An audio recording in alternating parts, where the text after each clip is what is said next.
sistem formatur, dan nominasi formatur yang terpilih dalam kongres adalah nominasi formatur yang dipilih dan ditetapkan dalam rapat kerja nasional perkumpulan yang diajukan 6 bulan sebelum kongres. Jadi itu udah ada penetapannya.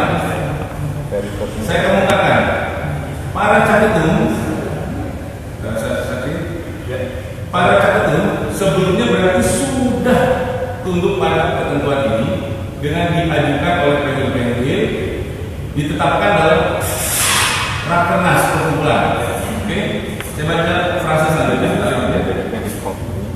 Formatur terpilih, jadi formatur terpilih adalah formatur pemilihan ketua umum ya. Iya, sudah. Adalah yang memperoleh suara terbanyak dari jumlah suara yang disuarakan dalam pemilihan, dan formatur terpilih otomatis menjadi ketua umum pengurus pusat. Saya ingin tanyakan, dalam pasal 17 ayat 5, apakah ada kata yang terkait dengan pemilihan ketua umum? Pasal 17 ayat 5. Nanti biar jembatan dulu semua. 17 ayat 5 ini ketua umum pengurus pusat. Ya, jadi ada pemilihan ketua umum pengurus pusat. Ya, mekanisme terkait dengan pemilihan. Kembali ke pasal 14 ayat 5B dan 5C, dua sekalian ya, simpel. Apakah ada kata pemilihan ketua umum pada dua sub ayat tersebut, atau hanya mengatur hal yang terkait dengan usul dalam sebuah kongres? Saya sebutkan contoh anggota kehormatan, mantan agung, mantan menteri, mantan keuangan, contoh. Apakah ini juga bisa dimaksudkan sebagai lex spesialis derogat, lex generalis dari sebuah anggaran dasar yang terkait dengan pemilihan ketua umum dilaksanakan dengan pasal 14 ayat 5C ini, atau pasal 17 ayat 5 yang spesifik mengatur pemilihan ketua umum? Majelis izin menjelaskan, ini pendapat saya. Jadi pendapat saya adalah bahwa pasti dalam pemilihan umum itu ketua umum pengurus pusat itu dengan kongres, melalui kongres, sehingga kemudian pasal 14 dan pasal 17 ayat 5 ini adalah pasal yang kemudian bisa dikatakan saling terkait, sehingga dalam pemahaman tadi, karena dalam pemahaman saya bahwa memang ada jelas kalimat usul yang bersangkutan, bukan kemudian usulnya, tetapi adalah dalam konteks di sini kongres dapat dilakukan secara musyawarah untuk mufakat di ayat 1-nya. Apabila tidak dapat diputuskan dengan cara sebagai masuk susah, maka bisa diambil studi lebih dari setengah. Artinya, kalau kemudian kita lakukan penafsiran sistematika dan gramatika, sistematis artinya kemudian lihat dari atas ke bawah, kemudian hal tersebut tentu menurut pandangan saya ini berkorelasi, karena tadi dalam pemahaman saya pasti pemilihan itu akan berkorelasi dengan kongres. Begitu. Itu yang sudah saya sampaikan. Jadi berkorelasi. Ya, berkorelasi hubungan antara forum kongres ini dengan forum kongres yang tercatat nyata-nyata disebut pemilihan ketua umum ya, terkorelasi. Artinya dalam sebuah kongres itu bisa memilih, bisa agenda adalah terkait dengan hal yang usul, program kerja dan lain-lain, majelis kehormatan, anggota kehormatan, mantan menteri, mantan hakim agung, mantan dan lain-lain, dengan sebuah kongres dalam pemilihan umum. Jadi kongres yang berrelasi, artinya dua-duanya dimungkinkan. Ya, yang satu membahas usul, yang satu secara spesifik membahas pemilihan ketua umum. Secara tertulis ya. Sehingga tadi ahli menerangkan ada hubungannya pasal 14 dengan 17. Ya. Tapi ini dijelaskan oleh penanya kalau pasal 14 berkaitan dengan usul, pasal 17 berkaitan dengan pemilihan ketua. Kok iya juga? Yang betul bagaimana? Yang mulia, saya kemudian mengatakan bahwa pasal 14 dan pasal 17 itu berkorelasi. Ya. Itu yang tidak saya jelaskan. Berkorelasinya adalah pemilihan ketua umum pasti dilakukan oleh Kongres, sehingga kemudian pasal 14 juga kemudian bisa digunakan dalam konteks ini.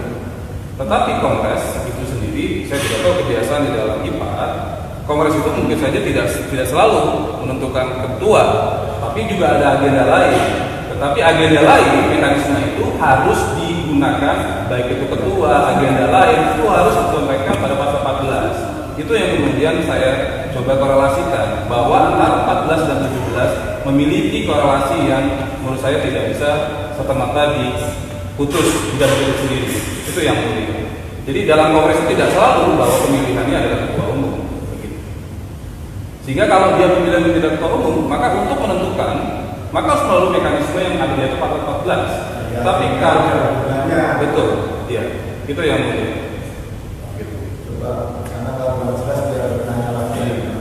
Ya, Penafsiran begini ya, ya, ini yang mulia. Penafsiran yang secara berkeluarga itu gramatikal atau sistem aja. Kalau secara gramatikal sudah diatur secara letter, ya, secara letter gramatikal, oke. Dan sistem ini yang paling terakhir sebagai penjelasan terhadap yang atasnya, ya kan? Kalau sistem itu kan yang belakang diatur, yang belakangnya memperjelas, oke, ya. Pasal 17 sebagai sebuah penjelasan terhadap hal dalam agenda sebuah kongres, yaitu pemilihan ketua umum, dengan konteks quorumnya dengan berbeda. Kalau usul 50% per 1. Kalau usul secara tertulis, ya, saya tersinggung tergugat kalau yang penggugat juga harus berperilaku berhormatilah pada pertanyaan dari tergugat ini, apapun pertanyaannya jangan mencibirkan. Tolong jangan dikomentari.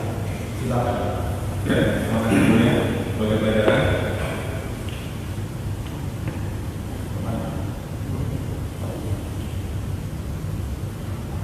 Dalam gramatika dan sistemik, ya, gramatika mempunyai konsekuensi apabila yang diatur di belakang menjelaskan, merubah, membuat penafsiran lebih jelas terhadap yang sebelumnya.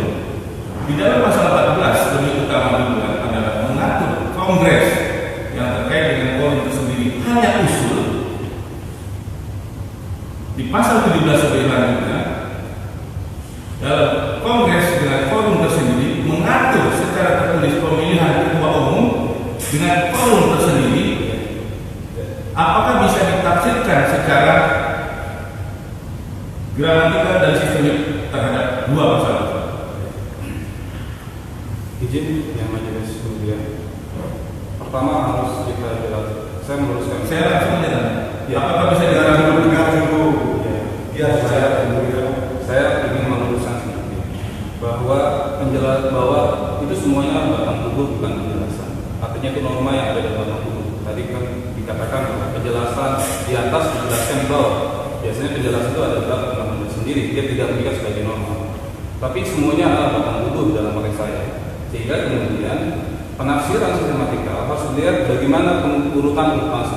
Maka tadi saya katakan izin bahwa saya berpendapat begitu bahwa secara konstruksi dua penafsiran tersebut memang tidak bisa serta-merta diaduk menjadi satu. Karena saya katakan tadi secara sistematikal maka bunyinya adalah bahwa dia harus ada korelasi antara 14 dengan 17. Tetapi secara gramatikal, tadi saya secara gramatikal kemudian ada aturan di bawah. Tentu tidak saya ninggalkan penafsiran gramatikal yang saya sebutkan tadi di atas, bahwa harusnya dia juga tunduk kepada secara sistematis berdasarkan tadi. Jadi izin untuk bahwa saya sudah menjelaskan pasal 14 dan pasal 17 adalah pasal yang kemudian saling terkait, tidak kemudian saling